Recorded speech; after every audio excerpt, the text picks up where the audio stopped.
All right. Sure, sure. So the concept of what we're doing is we're hand sourcing teas that rarely get an audience outside of the regions that grow it. And our profit margins surprisingly have shown that people are actually interested in buying hand-sourced teas. Just to talk a little bit about organic fair trade, anyone who has ever worked in the food industry knows these are very important terms, but it's also a bit of a ruse. These certifications take a lot of money for local growers of tea, coffee. Coffee is the same in Central and South America right now. To get organically certified, you basically have to spend a lot of money. The teas we get, the irony is these people have never sprayed because they could never afford to spray.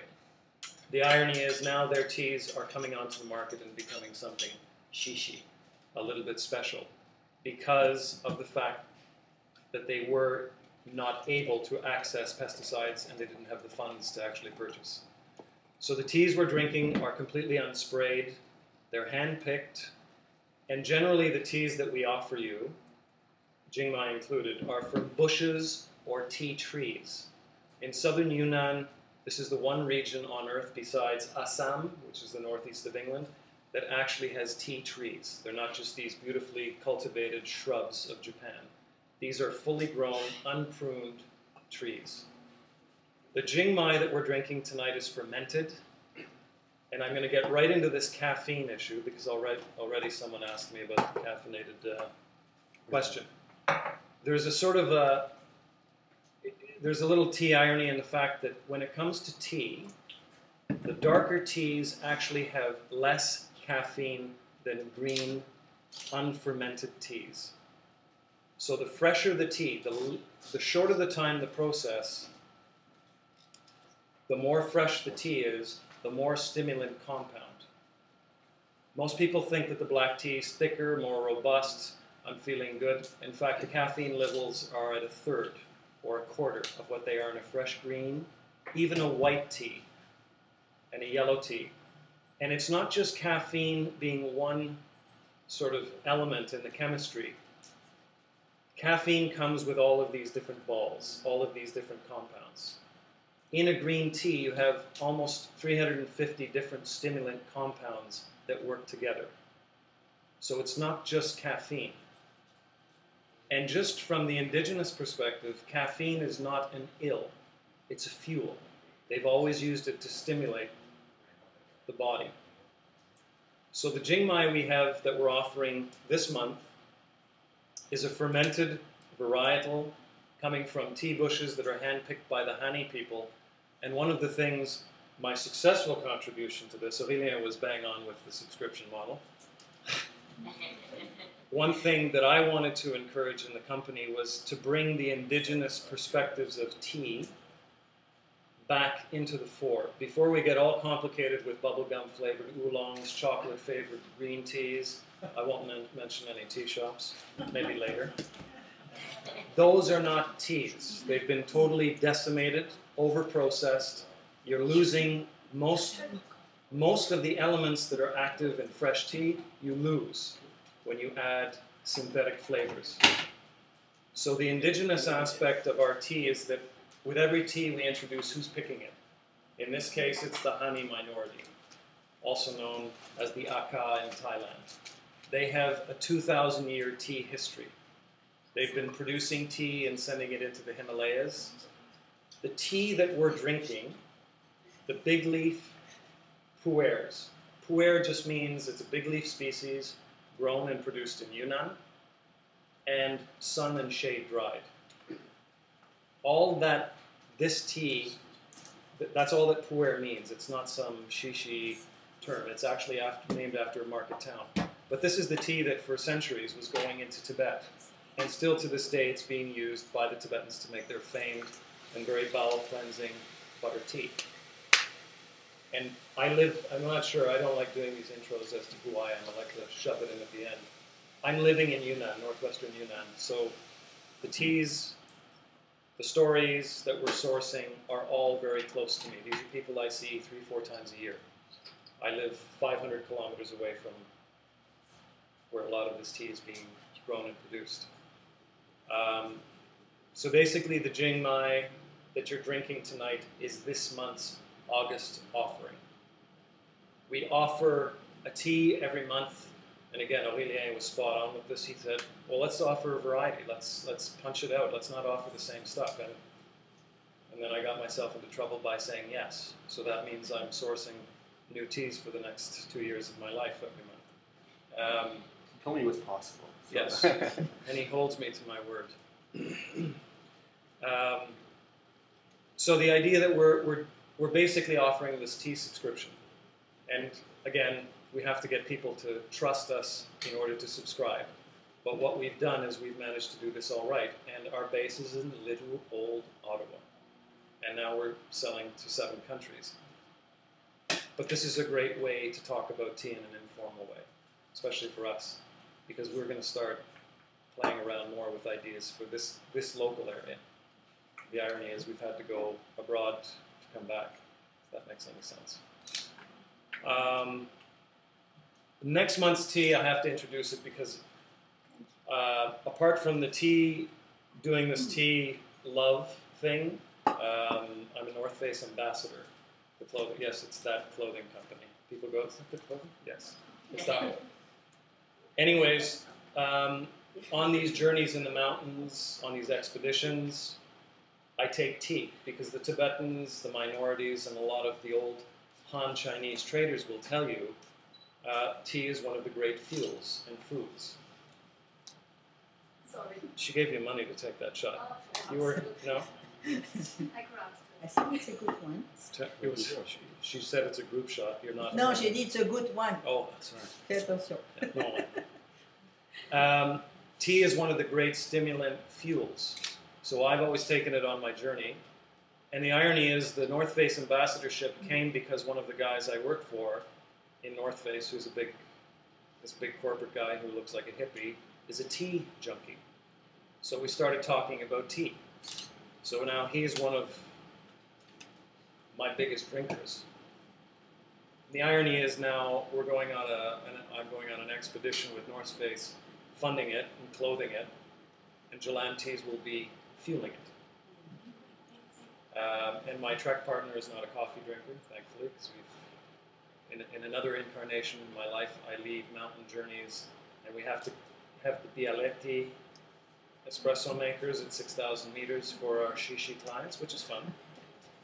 But boiling temperatures at 6,000 meters take 4 days to reach.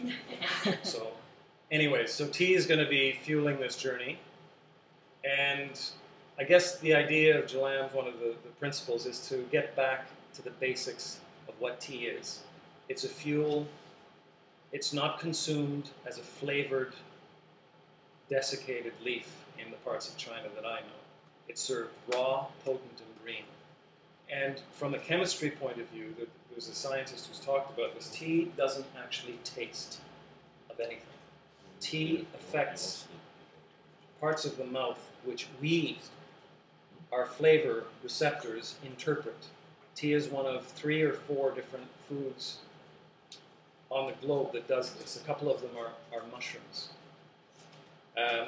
But one of the ideas is that if we're all sitting in this room sipping the same tea, we're all going to interpret it slightly differently. So, I just want to go from, and those of you who know me know that I go on tangents. I went on the black fermented, oxidized tea that you're drinking goes through a process by which humidity is encouraged. It's almost like a compost. So they encourage this earthy flavor. Some people cannot stand pu'er because it's got an earthy, the black pu'ers often have an earthy, musty, some people use more derogatory terms to describe the taste. I'm not going to do that. But the black pu'er has actually been encouraged to ferment. This tea has less stimulant amounts than the green tea we'll have later tonight.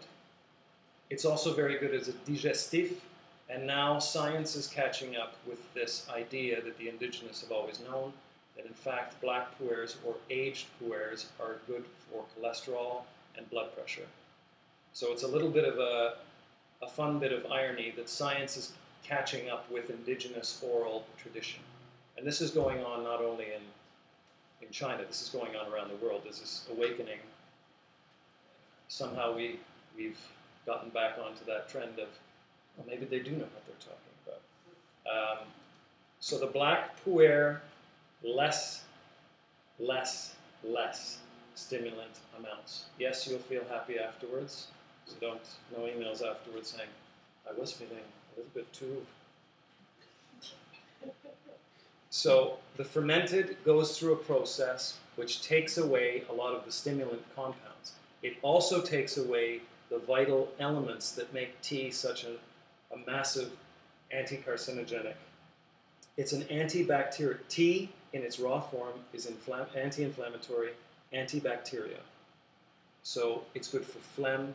It's a pancreatic tonic, and now they're playing with it in Korea to stimulate the pancreas for people who have all the types of diabetes that there are. And they're finding it works because it's a tonic. It stimulates, I don't know the terminology, but it's actually stimulating a lot of the organs, internal organs, put it that way. So this is our tea. The cards that we have, I have to explain the cards because I take great pride in them. The cards that we have and distribute for each of our teas is a photograph of a particular region where the tea is. I take the pictures, and on the back there's a little menu. How to prepare it, who prepares it, the altitude, what the indigenous of this area use the tea for. So pick up the cards. The tea's for display as well, and we're the only people doing these 100-gram cakes, as we figured. The one condition was if we do a monthly subscription, we have to think about how much tea people are actually going to drink, because everybody in this room knows somebody who's got a little cupboard full of teas never consumed, given as gifts and smelling of cinnamon. So the fermented, unfermented. It's not so complicated. It's not a huge issue, but people often think black teas have more stimulant, so they drink white, yellow, green oolongs before bed. Not a good idea. So fermentation and stimulant factor are sort of related. Oolongs, greens, yellows, our green pu'er, white teas are unfermented. They're picked, they're withered, they're fried. That frying is essential. That's what fixes the taste. The removal of humidity is what fixes a tea's taste. It's also what stops the process of oxidization. An oolong goes through I'm not talking about oolongs tonight, far too complicated, and when we still start doing oolong tea cakes, I'll do this again. With this pu'er, it's remarkably simple. It's picked, withered, so it just sits there curling. It's put into this massive pan. That heat fixes the taste of the tea. That is the single most important stage of tea production anywhere in the world. If that is done improperly, if the humidity is too much, if somebody's got too much fire, if it burns, the tea is finished. One of our favorite, we have a favorite tea, gunpowder. There's a horrific story of how that became popular in the West. It was a mistake. Asians won't touch that stuff, but we will. And what they did to fix the mistake was they triple roasted it, because it basically molded tea that was ruined. So they roasted it 3 times so that the taste blocks out the fact that it's a totally, how can I say this? It's not a good tea. Now, any questions about caffeine and fermentation while it's fresh and while your brains are stimulated on the very caffeine we're talking about? Did you enjoy this tea? Well, I'm curious as to what you think of it. It's one of the more mild ones that we have. The area itself makes tea with a slightly different species, and the different species is known for its mild taste. This tea that you're drinking was grown produced, harvested, cultivated 60 kilometers from the Golden Triangle of Yunnan, Burma, and Laos. And apart from tea, there's all kinds of other fun activities going on there which are illegal. This is the most legal that we can do. But the area and the tea is known for its mild character. And these are Dai people. The Dai people are the minority of southern Yunnan. And they're ethnically, linguistically, and DNA, they're linked to people in northern Thailand. So Dai and Thai in their language is the same. So in their language, Dai is Thai. And this is one of the only teas that they do really well.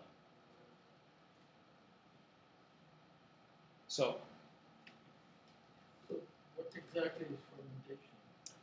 Fermentation is manipulation of stopping.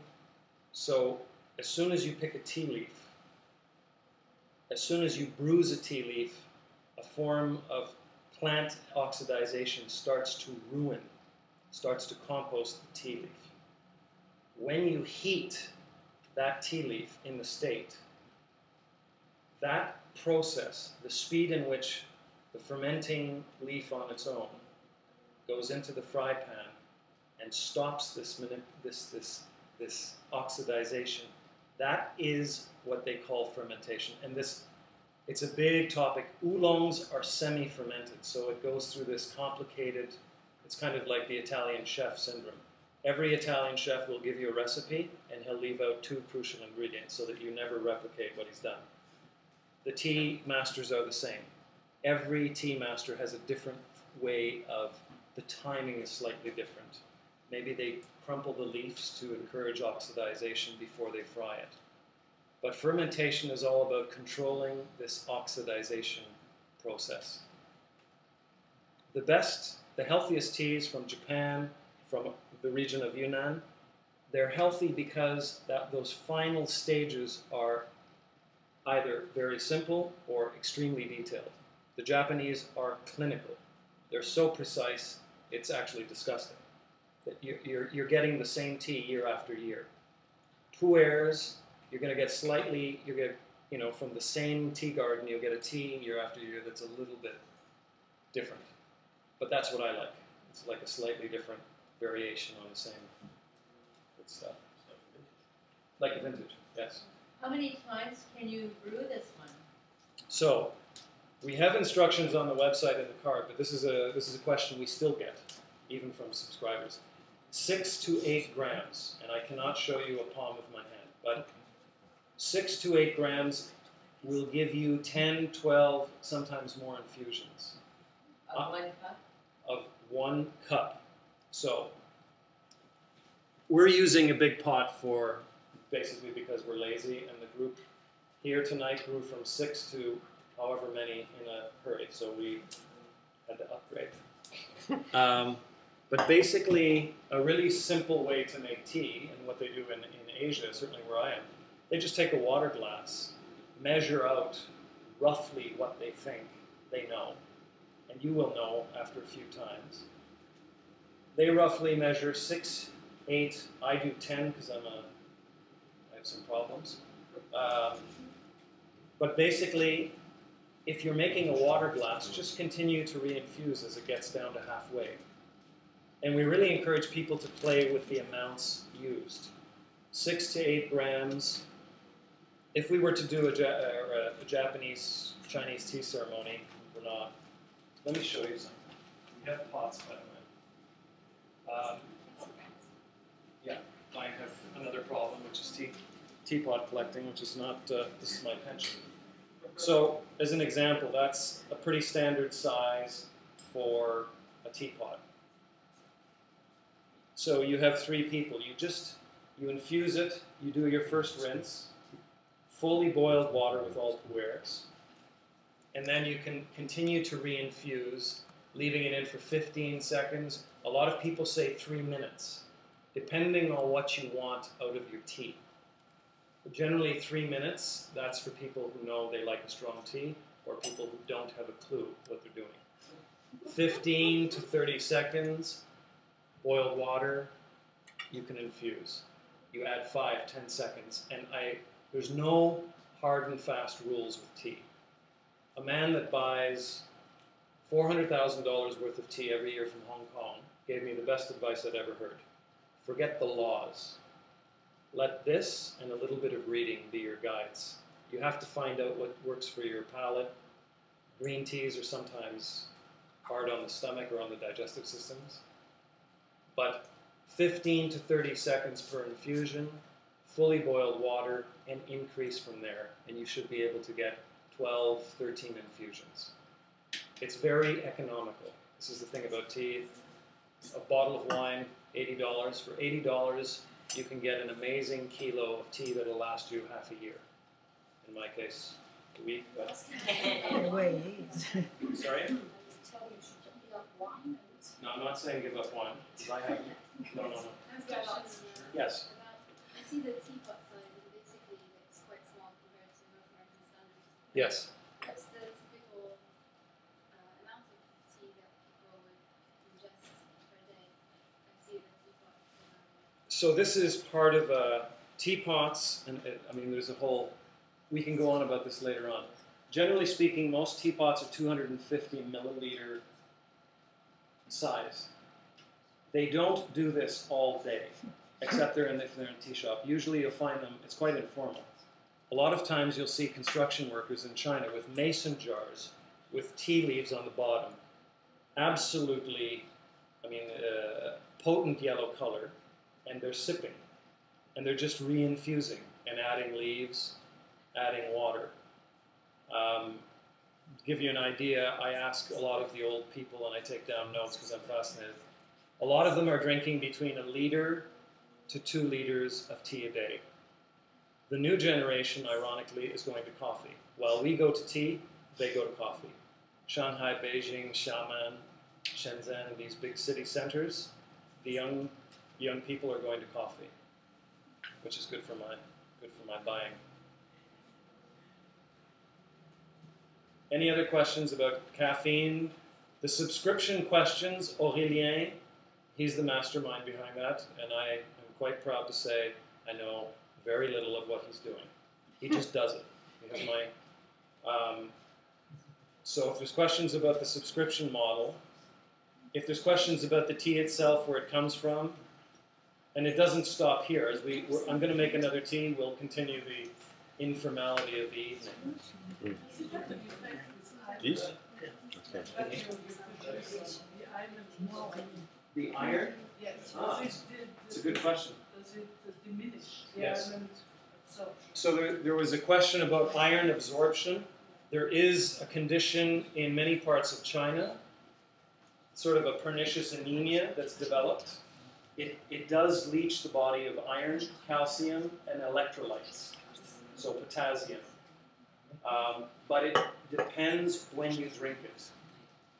There's a sort of an informal law about pure green teas. In China, the real drinkers will tell you do not drink tea 20 minutes prior to a half an hour after a meal, because what it'll do is actually leach the absorption of calcium, electrolytes, and iron. But tea consumed at the right times doesn't. I mean, to some degree, it's going to make you go to the washroom. I mean, it's going to, but in many ways, it's not destructive if you're taking it at the right time. It's about getting the time right. You know, I drink these tea bags. Yes. What do you say about those tea? Tea bags? Yeah. I mean, how- We need to do another evening of discussions about tea bags. Now I have to say the big companies are moving to get better teas. So a lot of these companies are now developing these triangular silk, I like to call them silk stocking baggies. But there are some good teas in there now. So there's something called, well, there's a process by which they create these teas in Sri Lanka, India. Doesn't mean that the teas are bad, but when they chop the teas to an indistinguishable mass of green, you don't know where the tea is coming from. It's most likely been sprayed. There's no way to follow or trace the tea back to a source. I don't pretend that there aren't good teas in tea bags, but generally I stay away from that. Loose leaf teas are trendy, but there is a legacy behind them which suggests that teas in its raw form are much better to consume. You mean raw, unfermented? Yes, that is the term, but I misused it. I mean raw tea in its simplest form, loose leaf tea. It's unpackaged. You're not paying a premium for packaging. You're not paying Unilever, who owns Lipton's, to package. You're making this line from tea source to your cup shorter, and that's what I'm obsessed. We're all obsessed with. It's not that we won't be bagging teas one day. Actually, I don't think we will, but if he suggests it, I may just. Yeah. Sure. So, to shut me up, he's casually come in and suggests we drink more tea. So we're going to go from the fermented black to a nano shan tea, which we offer as well. It's lined up there, but it's unfermented. You're going to taste. Sorry, I just said you can't taste tea. You're going to feel more bitterness, but this is a very mild green. It's one of the most mild pu'ers that you can get. And it's from one of the classic tea mountains called Nano Mountain. Also the honey people. And for our members, that was the first tea, I believe, that we offered back in February. Yes. No. Monson. Monson was the Oh, first Monson. one. Sorry. So you got a green tea and a tea puer. Yes. The way to think about pu'er, and this is where tea language is getting complicated. Think of it like champagne. Champagne in France now is designated. Champagne can only be grown, produced, bottled in this one region. Pu'er only means that it should be, it's not always, there's a huge black market for tea, but it should be the big leaf varietal, Camellia sinensis assamica. It should be grown, harvested, cultivated in Yunnan, and it should be sun and shade dried. Most of the tea produced in the world is not the big leaf species. It's a hybrid. Kenya, Georgia, the satellite of Russia, is producing a lot of tea right now. These are all hybrids, taking a hardy plant with one with flavor to create the best of both worlds. This tea is one of the hardier strains of tea on the planet, which is why you can give it fully boiled water. Most teas, oolong and pu'er, fully boiled water. Most Japanese, 72, 84, I mean it's very, you have to get the temperatures right. But this is actually a very simple tea. Are you going to use boiling water with the green tea? Yeah, we're going to use boiling water with everything we do. And one thing about pu'er, it is the only tea that can age. Oolong can age, but they have to re-roast it every couple of years. So there may be a 50-year-old oolong out there, but it's been re-roasted or manipulated to keep the flavors.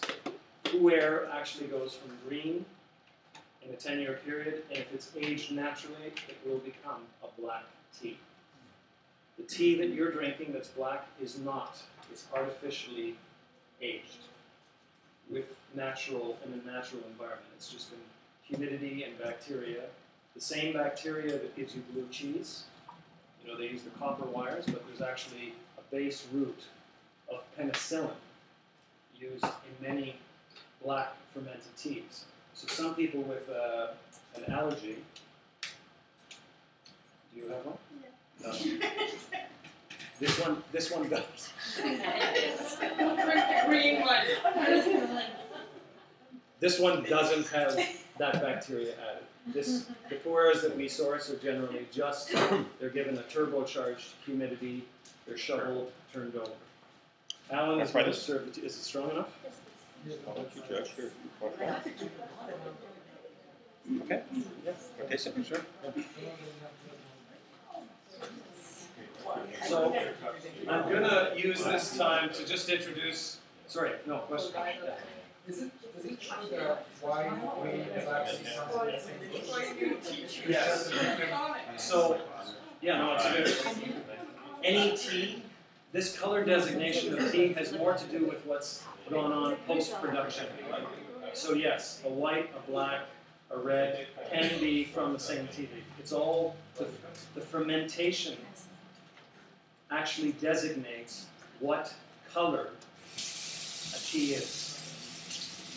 But it's a good question because you can create an oolong, you can't create a pu'er out of any other leaf other than a big leaf.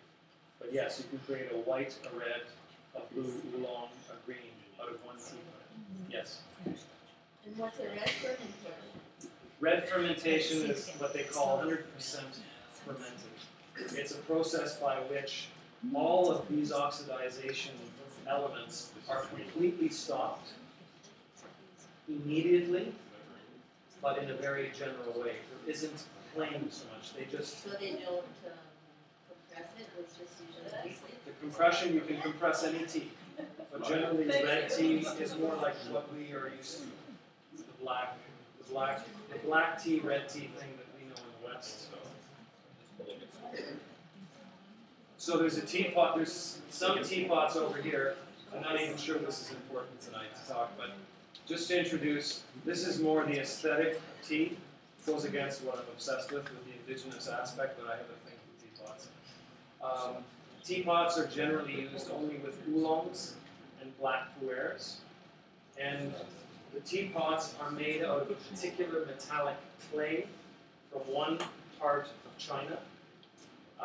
And there's something called silica within this. It's a metal within the clay that keeps a teapot from top to bottom at a consistent temperature.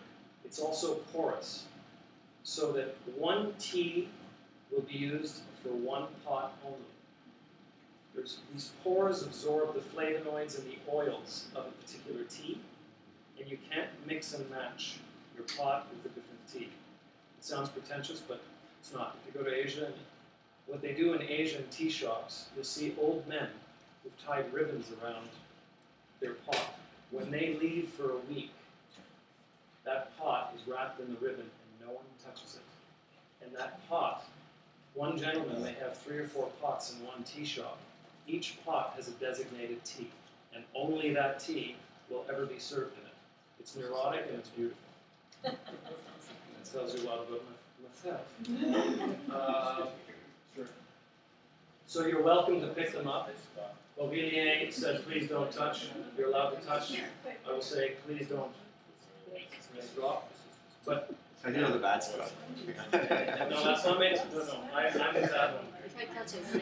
And I want to introduce. This gets a laugh, but this is not atypical. 50 years ago, what people were using teapots for. There's this idea that tea is for sharing, but ultimately tea is for yourself. One cup, one pot, one tea, one person. That's the golden moment. And this is obviously a 1-cup pot. And just to give you an idea, this pot is worth about 3,000 Canadian dollars. Not only because of the clay, it's the man who made it. So when I said this is my pension, there's some truth to this. So this one cannot be broken. No, I mean you can pick them up, but sorry. No, but sometimes the handles are carved a bit funny. But please.